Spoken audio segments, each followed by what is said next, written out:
Après le compteur électrique, on va vous présenter aujourd'hui un autre monsieur important, le disjoncteur, qui s'assortit quelquefois aussi du joli nom de différentiel. On verra pourquoi tout à l'heure.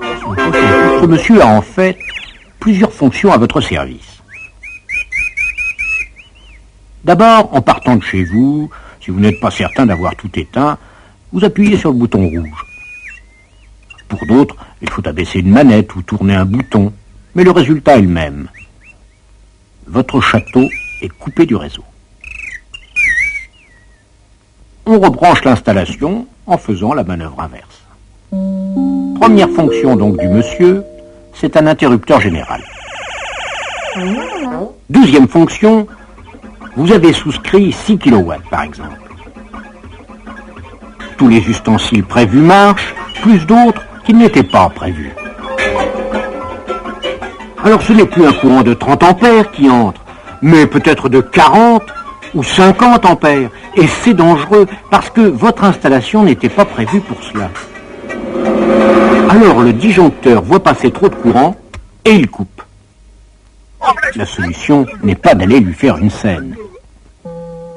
La solution, c'est de délester, comme on dit.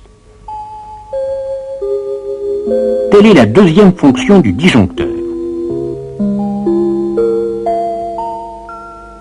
Troisième fonction, il vous protège contre les courts-circuits.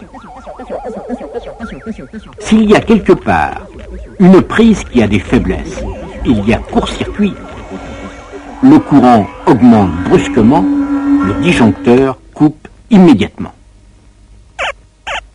Troisième fonction du disjoncteur, c'est un coupe-circuit.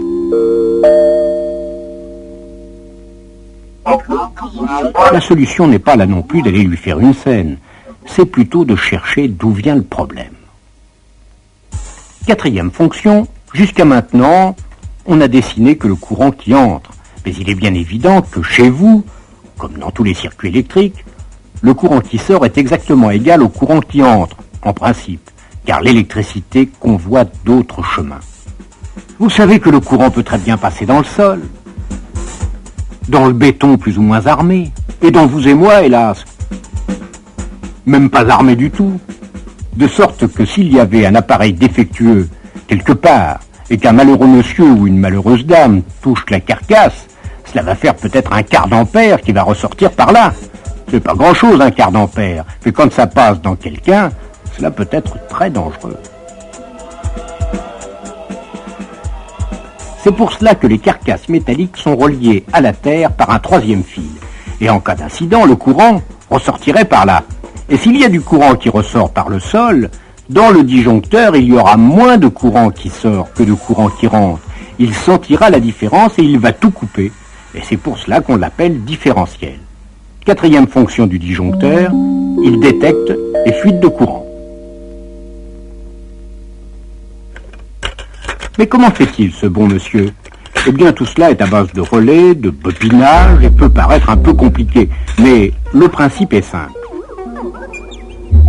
C'est celui de l'électroaimant, ou plutôt de deux électroaimants. Le courant d'entrée passe dans l'un, dans l'autre, on fait passer le courant de sortie, mais en faisant le branchement comme ceci, pour que les forces électromagnétiques soient dans le même sens. Ajoutons un dispositif de ce genre. Si les deux courants sont égaux, les deux forces sont égales, et il ne se passe rien. Mais dès que l'un des deux courants est plus faible, les deux forces ne sont plus égales, et le circuit est coupé. Si c'est l'autre courant qui est le plus faible, le circuit est coupé aussi.